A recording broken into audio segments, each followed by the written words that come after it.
ಅವಕಾಶಕ್ಕಾಗಿ ಧನ್ಯವಾದಗಳು ಅಧ್ಯಕ್ಷರೇ. ಎಲ್ಲಿ ಮೌಢ್ಯತೆ, ಬಾಲ್ಯ ವಿವಾಹ, ಕಂದಾಚಾರ, ಈ ಈ ಅಂಧಭಕ್ತಿ, ಅಂಧಶ್ರದ್ಧೆ ಎಲ್ಲಿ ಇರ್ತದೋ ಅಲ್ಲಿ ಶಿಕ್ಷಣದ ಕೊರತೆ ಇದೆ ಅನ್ನೋದು ನಮ್ಗೆ ತಿಳಿದು ಬರ್ತದೆ.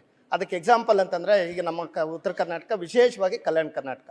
ಯಾಕೆಂದರೆ ಈ ಶಿಕ್ಷಣ ಕೊರತೆಯಿಂದ ಇದೆಲ್ಲ ಅಮಾಯಕರು, ಅಸಹಾಯಕರು ಬಲಿಪಶುಗಳಾಗ್ತಾ ಇದ್ದಾರೆ. ಈಗ ಎಲ್ಲರೂ ಅಂಕಿಅಂಶಗಳೆಲ್ಲ ಗೌರವಾನ್ವಿತ ಸದಸ್ಯರು ಅಂಕಿಅಂಶಗಳೆಲ್ಲ ಹೇಳಿದ್ರು, ಎಲ್ಲ ರೀತಿಯ ಸ್ಟ್ಯಾಟಿಸ್ಟಿಕ್ಸ್ ಹೇಳಿದ್ರು. ನಾನು ಯಾವುದು ಹೇಳಕ್ಕೆ ಹೋಗಲ್ಲ, ಒಂದೇ ಒಂದು ಹೇಳ್ತೀನಿ ವೈದ್ಯನಾಗಿ. ದಕ್ಷಿಣ ಕರ್ನಾಟಕದಲ್ಲಿ ಯಾವುದೇ ನೀವು ರಸ್ತೆಗಳಲ್ಲಿ ಹೋದರೆ ನಿಮಗೆ ಕಾರ್ಪೊರೇಟ್ ಹಾಸ್ಪಿಟಲ್ಸ್ ನೋಡ್ತೀರಾ, ಸೂಪರ್ ಸ್ಪೆಷಾಲಿಟಿ ಹಾಸ್ಪಿಟಲ್ಸ್ ನೋಡ್ತೀರಾ, ಮತ್ತು ಪ್ರೈವೇಟ್ ಬ್ಯಾಂಕ್ಸ್ ನೋಡ್ತೀರಾ. ನಮ್ಮ ಉತ್ತರ ಕರ್ನಾಟಕ ನೋಡಿದ್ರೆ ಎಲ್ಲಿ ನೋಡಿದ್ರು ನಕಲಿ ವೈದ್ಯರು, ನಕಲಿ ಆಸ್ಪತ್ರೆಗಳನ್ನು ನೋಡ್ತೀರಾ. ಇಷ್ಟು ಸಾಕು. ನಮ್ಮ ಇಲ್ಲಿ ಅಸಹಾಯಕರು, ಅಮಾಯಕರು ಇದ್ದಾರೆ. ಇಲ್ಲಿ ಶಿಕ್ಷಣ ಕೊರತೆ ಇದೆ, ಅದಕ್ಕೋಸ್ಕರ ಇಲ್ಲಿ ಇವ್ರನ್ನ ಉಪಯೋಗಿಸ್ಕೊಳ್ತಾರೆ ಅಂತೇಳಿ. ಯಾಕೆಂದರೆ ಈ ನಕಲಿ ವೈದ್ಯರು ಎಲ್ಲಿ ಎತ್ತಿರ್ತಾರೆ, ಯಾಕೆಂದರೆ ನಮ್ಮ ಹತ್ರ ಆಸ್ಪತ್ರೆಗಳಿದ್ರೆ ಕೂಡ ಇವ್ರನ್ನೇ ಜಾಸ್ತಿ ನಂಬ್ತಾರೆ. ಇಂಥ ಒಂದು ಪರಿಸ್ಥಿತಿಗೆ ಈ ಶಿಕ್ಷಣ ಕೊರತೆಯಿಂದ ಇಷ್ಟೆಲ್ಲ ಆಗ್ತಾ ಇದೆ ಅನ್ನೋದು ಈ ನಮ್ಮ ಉತ್ತರ ಕರ್ನಾಟಕ, ವಿಶೇಷವಾಗಿ ಕಲ್ಯಾಣ ಕರ್ನಾಟಕ ಹಿಂದುಳಿದಕ್ಕೆ ಕಾರಣ ಬಹುಮುಖ್ಯ ಶಿಕ್ಷಣ ಕೊರತೆ. ಇದನ್ನು ನೀಗಿಸೋದಕ್ಕೆ, ಈ ಶಿಕ್ಷಣ ಕೊರತೆ ನೀಗಿಸಿ ಈ ಭಾಗನ ಉದ್ಧಾರ ಮಾಡಲಿಕ್ಕೆ ಇವತ್ತು ವಿಶೇಷವಾಗಿ ನಮ್ಮ ಸನ್ಮಾನ್ಯ ಮುಖ್ಯಮಂತ್ರಿಗಳು, ಸನ್ಮಾನ್ಯ ಸಿದ್ದರಾಮಯ್ಯ ಸಾಹೇಬ್ರ ನೇತೃತ್ವದಲ್ಲಿ ಒಂದು ಐತಿಹಾಸಿಕ ನಿರ್ಣಯ. ಎಲ್ಲರೂ ಹೇಳ್ತಾ ಇದ್ರು KPS ಶಾಲೆಗಳ ಬಗ್ಗೆ ಅವ್ರದೇ ಆದಂಥ ತಾತ್ಪರ್ಯ ವಾಕ್ಯನ ಇದೆ. ಅದನ್ನು ನಾನು ನಿಜವಾಗ್ಲೂ ಹೇಳ್ತೀನಿ, ಇದು ಒಂದು ಐತಿಹಾಸಿಕ ನಿರ್ಣಯ ಅಂತ ನಾನು ಹೇಳ್ತೀನಿ. ಅದೇ ರೀತಿಯಲ್ಲಿ ಇವತ್ತು ಬರೀ ಶಿಕ್ಷಣ ಕೊಟ್ಟರೆ ಆಗೋದಿಲ್ಲ, ಒಂದು ವೈಜ್ಞಾನಿಕ ಚಿಂತನೆ ಬೇಕು ಮತ್ತು ಸಂವಿಧಾನದ ಅಳವಡಿಕೆ ಬೇಕು ಮಕ್ಕಳಲ್ಲಿ, ಶಾಲೆಯಲ್ಲಿ. ಅದಕ್ಕೋಸ್ಕರ ನಮ್ಮ ಘನ ಸರ್ಕಾರ, ಮಾನ್ಯ ಮುಖ್ಯಮಂತ್ರಿಗಳು ಮತ್ತು ನಮ್ಮ ಶಿಕ್ಷಣ ಸಚಿವರಿಗೆ ನಾನು ವಿಶೇಷವಾಗಿ ಧನ್ಯವಾದ ಹೇಳಕ್ಕೆ ಇಷ್ಟಪಡ್ತೀನಿ. ಯಾಕೆಂತಂದರೆ ಇವತ್ತು ಸಂವಿಧಾನ ಪೀಠಿಕೆ 1.04 ಕೋಟಿ ವಿದ್ಯಾರ್ಥಿಗಳಿಗೆ ಪ್ರತಿದಿನ ಸಂವಿಧಾನ ಪೀಠಿಕೆಯನ್ನು ನಾವು ಓದೋದನ್ನು ಕಡ್ಡಾಯಗೊಳಿಸ್ತಾ ಇದ್ದೀವಿ. ಅದೇ ರೀತಿ ಮತ್ತು ಸೈದ್ಧಾಂತಿಕ ಮತ್ತು ಪಕ್ಷಪಾತ ವ್ಯವಸ್ಥಿತ ಪರಿಷ್ಕರಣೆ ಆಗಿರ್ಬೋದು, ಮತ್ತು ಬ್ಯಾಗ್ ತೂಕ ಇಳಿಕೆ ಆಗಿರ್ಬೋದು, ಪೌಷ್ಟಿಕಾಂಶ, ಮತ್ತು 3 ಪರೀಕ್ಷಾ ನೀತಿ ಆಗಿರ್ಬೋದು, ಪರೀಕ್ಷಾ ಕೇಂದ್ರಗಳಲ್ಲಿ ವೆಬ್ಕಾಸ್ಟಿಂಗ್ ಆಗಿರ್ಬೋದು, ಮತ್ತು ನೈತಿಕ ವಿಜ್ಞಾನ ಮತ್ತು ಮೌಲ್ಯವರ್ಧಿತ ಶಿಕ್ಷಣ ಆಗಿರ್ಬೋದು, ಮತ್ತು ಶಿಕ್ಷಕರ ನೇಮಕಾತಿ ಆಗಿರ್ಬೋದು, ಮತ್ತು 10% ಬಜೆಟಲ್ಲಿ ಶಿಕ್ಷಣಕ್ಕೋಸ್ಕರ ಮೀಸಲಿಟ್ಟದ್ದು ಆಗಿರ್ಬೋದು. ನಮ್ಮ ಇಡೀ ರಾಜ್ಯಕ್ಕೆ ಮೊದಲ ಬಾರಿಗೆ 2-3 ದಶಕಗಳಿಂದ ಪೆಂಡಿಂಗ್ ಇರೋಂಥ ಕಾಲೇಜುಗಳು ನಮ್ಮ ಕೂಡ್ಲಿಗಿಲ್ಲೇನೆ ಇಡೀ 216 ಹಳ್ಳಿಗೆ ಕೇವಲ ಒಂದು ಕಾಲೇಜ್ ಇತ್ತು. ಇವತ್ತು KPS ಮಾನ್ಯ ಶಿಕ್ಷಣ ಸಚಿವರ ಒಂದು ಬದ್ಧತೆಯಿಂದ ಇವತ್ತು ನಮಗೆ 700 KPS ಶಾಲೆ ಬಂದಿದೆ. ಅದರಲ್ಲಿ ನಮ್ಮ ತಾಲೂಕಿಗೆ 7 KPS ಶಾಲೆಗಳು ಬಂದಿದ್ದಾವೆ. ಇದು ನಿಜವಾಗ್ಲೂ ಒಂದು ಐತಿಹಾಸಿಕ ನಿರ್ಧಾರ ನಮ್ಮ ಸರ್ಕಾರದಂತ ಹೇಳಕ್ಕೆ ಇಷ್ಟಪಡ್ತಾ ಇದ್ದೀನಿ. ಅದೇ ರೀತಿ ದ್ವಿಭಾಷಾ ಶಿಕ್ಷಣ ವಿಸ್ತರಣೆ ಆಗಿರ್ಬೋದು, ವಿದ್ಯಾವಿದ್ಯಾತ ಕೋಚಿಂಗ್ ಆಗಿರ್ಬೋದು, ಎಲ್ಲ PU ಮತ್ತು ವಿದ್ಯಾರ್ಥಿಗಳಿಗೆ ಉಚಿತ JEE ನೀಟ್ ತರಬೇತಿ, ಇದೆಲ್ಲ ಇಂಥ ಒಂದು ಶೈಕ್ಷಣಿಕ ಕ್ರಾಂತಿ ನಿರ್ಧಾರದಿಂದ ನಾವು ಉತ್ತರ ಕರ್ನಾಟಕಕ್ಕೆ ಒಂದು ನ್ಯಾಯ ಕೊಡಬೇಕಾದಂಥ ನಿರ್ಧಾರ ನಮ್ಮ ಸರ್ಕಾರ ತಗೊಂಡಿದೆ ಅಂತೇಳಿ ಹೇಳೋಕ್ಕೆ ನನಗೆ ಭಾಳ ಖುಷಿ ಆಗ್ತಾ ಇದೆ. ಅದೇ ರೀತಿ ನಂಜುಂಡಪ್ಪ ನಮ್ಮ ಜಿಲ್ಲೆ, ನಮ್ಮ ವಿಜಯನಗರ ಜಿಲ್ಲೆ ಕಲ್ಯಾಣ ಕರ್ನಾಟಕದ ಮೊದಲ ಜಿಲ್ಲೆ, ಕೂಡ್ಲಿಗಿ ಕಲ್ಯಾಣ ಕರ್ನಾಟಕದ ಮೊದಲ ತಾಲೂಕು, ಮತ್ತು ಕರ್ನಾಟಕ ತುಂಗಭದ್ರಾ ನದಿ ತಟದಲ್ಲಿದೆ. ನಂಜುಂಡಪ್ಪ ವರದಿ ಪ್ರಕಾರ ಮಾನದಂಡಗಳ ಆಧರಿಸಿ ಮಾನ್ಯ ಮುಖ್ಯಮಂತ್ರಿಗಳು ಪ್ರತಿ ವರ್ಷ 5,000 ಕೋಟಿ ಕೊಡ್ತಾ ಇದ್ದಾರೆ. ಅದರಿಂದ ನಮಗೆ 3 ಬಜೆಟಲ್ಲಿ ಕೂಡ ಅನುದಾನವೂ ಬಂದಿದೆ. ಅದೇ ರೀತಿ KPS ಶಾಲೆಗಳ ಜೊತೆಗೆ ನಮ್ಮ ತಾಲೂಕು ವಿಶೇಷವಾಗಿ 74 ಕೆರೆ ತುಂಬಿಸುವ ಯೋಜನೆ ಕಾರ್ಯರೂಪಕ್ಕೆ ಬರಲು ಸಹಕರಿಸಿದಂಥ ಮಾನ್ಯ ಮುಖ್ಯಮಂತ್ರಿಗಳು, ಉಪಮುಖ್ಯಮಂತ್ರಿಗಳಿಗೆ ಧನ್ಯವಾದಗಳು ತಿಳಿಸುತ್ತಾ, ಅದೇ ರೀತಿ ನಮ್ಮ ರೈತರಿಗೆ ಬಹುಮುಖ್ಯವಾಗಿ ಉಪಯೋಗ ಆದಂಥ ಕೃಷಿ ವಿಜ್ಞಾನ ಕೇಂದ್ರ ಆಗಿರ್ಬೋದು, ಜಿಲ್ಲಾ ಕೃಷಿ ತರಬೇತಿ ಕೇಂದ್ರ ಆಗಿರ್ಬೋದು, ಹುಣಸೆ ಮತ್ತು ಸೇಂಗಾ ಸಂಸ್ಕರಣಾ ಘಟಕ ಆಗಿರ್ಬೋದು, ಅದೇ ರೀತಿ ಇಡೀ ಏಷ್ಯಾದಲ್ಲೇ ಅತಿ ದೊಡ್ಡದಾದಂಥ ಕುಡಿಯ ನೀರಿನ ಯೋಜನೆ ಪಾವಗಡ ಸ್ಕೀಮು ನಮ್ಮ ತಾಲೂಕಿಗೆ ಕೊಟ್ಟಿರೋಂಥದ್ದಾಗಿರ್ಬೋದು, ಕೂಡ್ಲಿಗಿ ಪಟ್ಟಣಕ್ಕೆ ಶಾಶ್ವತ ಕುಡಿಯ ನೀರನ್ನು ಕೊಟ್ಟಿರೋಂಥದ್ದಾಗಿರ್ಬೋದು, ಮತ್ತು ವಿಶೇಷವಾಗಿ ನಮ್ಮ ಕಂದಾಯ ಸಚಿವರು ನಾವು ಧನ್ಯವಾದ ತಿಳಿಸ್ಬೇಕಾಗ್ತದೆ.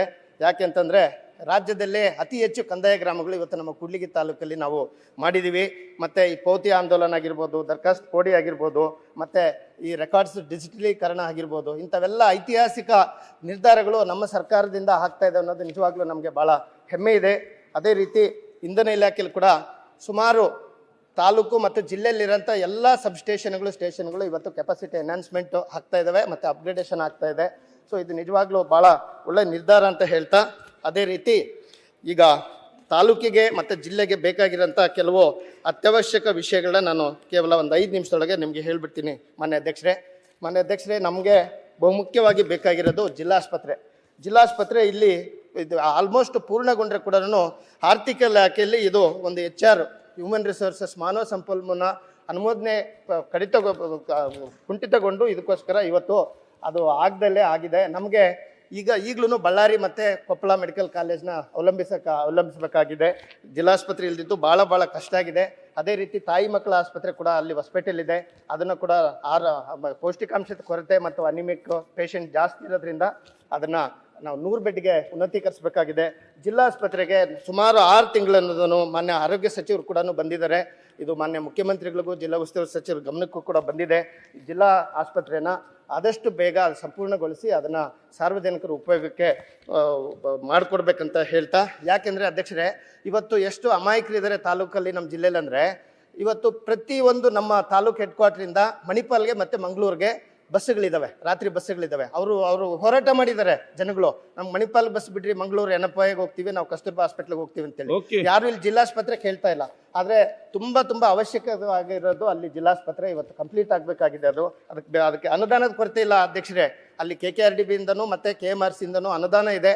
ಅಲ್ಲಿ HR ಸಮಸ್ಯೆಯಿಂದ ಸ್ವಲ್ಪ ಕುಂಠಿತ ಆಗಿದೆ. ಅದಕ್ಕೆ ಆದಷ್ಟು ಬೇಗ ಕಂಪ್ಲೀಟ್ ಮಾಡಬೇಕು ಅಂತ ಹೇಳ್ತಾ, ಅದೇ ರೀತಿ ನಮ್ಮ ಇನ್ನು ಆಸ್ಪತ್ರೆ ವಿಷಯದಲ್ಲಿ ನಮ್ಮ ಕೂಡ್ಲಿಗಿ ತಾಲೂಕಲ್ಲಿ KMRC ಇಂದ 7 PHCಗಳು ಮತ್ತು ಒಂದು PHC ಇಂದ CHCಗೆ ಅಪ್ಗ್ರೇಡೇಷನ್ ಆಗಿತ್ತು ಅಧ್ಯಕ್ಷರೇ. IPHS ಮಾನದಂಡಗಳಿಂದ ಇವತ್ತು ಅದನ್ನು ಕ್ಯಾನ್ಸಲ್ ಆಯಿತು. ಆದರೆ ಮತ್ತೆ ನಾವು ಮರುಪರಿಷ್ಕರಣೆ ಮಾಡಿ IPHS ಸ್ಟ್ಯಾಂಡರ್ಡ್ಸ್ ಪ್ರಕಾರನೇ 3 PHC ಬೇಕು ಮತ್ತು ಒಂದು PHC ಇಂದ CHC ಅಪ್ಗ್ರೇಡೇಷನ್ ಆಗಬೇಕು ಅಂತೇಳಿ ಕೇಳಿದಾಗ ಅದು ಮತ್ತೆ ನೋಡಿ, ಇದು ಅಧ್ಯಕ್ಷರೇ ನಿಜವಾಗ್ಲೂ ಹೇಳ್ತೀನಿ, ಇದು ಮಾನ್ಯ ಮುಖ್ಯಮಂತ್ರಿಗಳು ಕೂಡ ಇದ್ರಲ್ಲಿ ಮತ್ತು ಆರೋಗ್ಯ ಸಚಿವರು ಗಮನಕ್ಕಿದೆ ಮತ್ತು KKRDB ಅಧ್ಯಕ್ಷರ ಗಮನಕ್ಕಿದೆ. ಇದು ಆರ್ಥಿಕ ಇಲಾಖೆಯಿಂದ ಮತ್ತೆ ಇಷ್ಟೆಲ್ಲ IPHS ಸ್ಟ್ಯಾಂಡರ್ಡ್ಸ್ ಇದ್ಮೇಲೆ ಕೂಡ ಮತ್ತೆ ಮ್ಯಾಪಿಂಗ್ ಮಾಡ್ತೀವಿ, ಸ್ಟ್ಯಾಟಿಸ್ಟಿಕ್ ತಗೊಳ್ತೀವಿ ಅಂತ ಹೇಳಿಬಿಟ್ಟು ಮತ್ತೆ ಅಕ್ಟೋಬರ್ 3ನೇ ತಾರೀಕು ಮತ್ತೆ ಒಂದು ಹೊಸ ಆದೇಶ ಮಾಡಿದ್ದಾರೆ. ಅದ್ರ ಪ್ರಕಾರ ಯಾರಿಗೂ ಇನ್ನು ಕರ್ನಾಟಕದಲ್ಲಿ PHC CHಗಳು ಬರ್ದಿರೋಂಥ ಆದೇಶ ಥರ ಇದೆ. ನಿಜವಾಗ್ಲೂ ಹೇಳ್ತೀವಿ, ಇದನ್ನು ಸಂಪೂರ್ಣವಾಗಿ ತಿಳ್ಕೊಂಡಿದ್ದೀನಿ. ನಾನು ಕೇಳೋದಿಷ್ಟೇ ಅಧ್ಯಕ್ಷರೇ, ಇಲ್ಲಿ ನಾನು ಅವತ್ತು ಕೂಡ ಹೇಳಿದ್ದೀನಿ, ಇದು ಒಂದು ರಿವರ್ಸ್ ಪಾಪ್ಯುಲೇಷನ್ ಅನಾಲಿಸಿಸ್ ಅಂತ ಏನು ಮಾಡ್ಕೊಂಡಿದ್ದಾರೆ, ಪ್ರೊಜೆಕ್ಟೆಡ್ ಪಾಪ್ಯುಲೇಷನ್ ಅಂತೇಳಿ. ಇದು ಸದನಕ್ಕೆ ಮತ್ತು ಸರ್ಕಾರಕ್ಕೆ ತಪ್ಪು ಮಾಹಿತಿ ಕೊಡ್ತಾ ಇದ್ದಾರೆ ಆರ್ಥಿಕ ಇಲಾಖೆಯಿಂದ. ಇದಕ್ಕೆ ತಾವು ಒಂದು ಸದನ ಸಮಿತಿ ರಚನೆ ಮಾಡಬೇಕು. ಸದನ ಸಮಿತಿ ರಚನೆ ಮಾಡಿ ಎಲ್ಲಿ ಅವಶ್ಯಕತೆ ಇದೆಯೋ ಅಲ್ಲಿ ಮಾತ್ರ ಕೊಡಬೇಕು. ಅಧ್ಯಕ್ಷರೇ, ನಾನೊಂದು ಪ್ರೈವೇಟ್ ಪ್ರಾಕ್ಟೀಷನರ್, ಖಾಸಗಿ ಒಂದು ನಮ್ಮ ಹೋಬಳಿ ಮಟ್ಟದಲ್ಲಿ ಆಸ್ಪತ್ರೆ ಮಾಡ್ಬೋದು. ಯಾಕೆ ಹಾಸ್ಪಿಟಲ್ಗಳು ಕೇಳ್ತಾ ಇದೀವಿ ಗ್ರಾಮೀಣ ಮಟ್ಟದಲ್ಲಿ ಜನರಿಗೆ? ಯಾಕೆ ಮಾಡ್ತಾ ಇದಾರೆ? ಎಷ್ಟು ಸರಿ ಮುಖ್ಯಮಂತ್ರಿಗಳು ಪತ್ರ ಬರೆದಿದ್ದಾರೆ, ಉಪಮುಖ್ಯಮಂತ್ರಿಗಳು ಬರೆದಿದ್ದಾರೆ, ಆರೋಗ್ಯ ಸಚಿವರು ಬರೆದಿದ್ದಾರೆ, ಅಪರ ಮುಖ್ಯ ಕಾರ್ಯದರ್ಶಿಗಳು ಬರ್ತಿದ್ದಾರೆ, ಡೆವಲಪ್ಮೆಂಟ್ ಕಮಿಷನರ್ ರೆಕಮೆಂಡ್ ಮಾಡಿದ್ದಾರೆ. ಇಷ್ಟೆಲ್ಲ ಮಾಡಿದ್ಮೇಲೆ ಒಂದ್ ನಿಮಿಷಪ್ಪ, ಇಷ್ಟೆಲ್ಲರ ಆದ್ಮೇಲೆ ಕೂಡ ಮತ್ತೆ ಏನೋ ಇಲ್ಲದ್ದು ಸಲ್ಲದ್ದು ಮಾನದಂಡಗಳು ಹೇಳ್ಬಿಟ್ಟು ನಮ್ಗೆ ಕ್ಯಾನ್ಸಲ್ ಮಾಡೋದು ನಾವು ಯಾವುದೇ ಕಾರಣಕ್ಕೂ ಒಪ್ಪೋದಿಲ್ಲ. ಇದನ್ನ ತಾವು ಈಗ ಕೊನೆಗೆ ನಮ್ಗೆ ನೀವೊಬ್ಬರೇ ಉಳಿದಿರೋದು, ತಾವು ಸದನ ಸಮಿತಿ ರಚನೆ ಮಾಡಿ ನಮ್ಗೆ ಬೇಕಾದಂತ ನ್ಯಾಯನ ಕೊಡ್ಬೇಕಂತ ಹೇಳ್ಬಿಟ್ಟು ಹೇಳ್ಕೊಳ್ತಾ ಇದ್ದೀನಿ ಅಧ್ಯಕ್ಷರೇ. ಶ್ರೀನಿವಾಸ್ ಹೋಗುದಿಲ್ಲ. ಶಿಕ್ಷಣ ಇಲಾಖೆಯಲ್ಲಿ ಆಯ್ತು, ಯಾವ್ದು ರೆಕಾರ್ಡಿಗೆ ಹೋಗುದಿಲ್ಲ. ನೀವು ಏನ್ ಹೇಳಿದ್ರು ರೆಕಾರ್ಡಿಗೆ ಹೋಗುದಿಲ್ಲ. ಅಧ್ಯಕ್ಷರೇ, ಎರಡೇ ಶಿಕ್ಷಣದ ಹೇಳ್ತೀನಿ ಅಧ್ಯಕ್ಷರೇ. ಯಾವ್ದು ವಿಚಾರ ಮಾತಾಡಿ ಒಂದ್ ನಿಮಿಷ ಅಧ್ಯಕ್ಷರೇ, ಅಧ್ಯಕ್ಷರೇ, ಹಂಪಿ ವಿಶ್ವವಿದ್ಯಾಲಯ ಕೂತ್ಕೊಳ್ಳಿ. ಅಧ್ಯಕ್ಷರೇ, ದೇಶದ ಏಕೈಕ ಕನ್ನಡ ವಿಶ್ವವಿದ್ಯಾಲಯ ಹಂಪಿಲಿದೆ. ಅದು ಇವತ್ತು ಅನುದಾನದ ಮತ್ತು ಬೋಧನಾ ಸಿಬ್ಬಂದಿಯಿಂದ ಕೊರತೆಯಿಂದ ನರಳ್ತಾ ಇದೆ. ಅದು ಒಂದು ನಮ್ಮ ಕನ್ನಡಿಗರ ಹೆಮ್ಮೆ. ಅದಕ್ಕೆ ಇವತ್ತು ನ್ಯಾಯ ಕೊಡಿಸಂತ ಕೆಲಸ ಸರ್ಕಾರ ಮಾಡಬೇಕಂತ ನಿಮ್ಮ ಹತ್ರ ಹೇಳ್ತಾ, ನ್ಯೂಸ್ ಫಸ್ಟ್ ನಿರ್ಭೀತಿಯಿಂದ ನಿಮ್ಮ ಪರವಾಗಿ.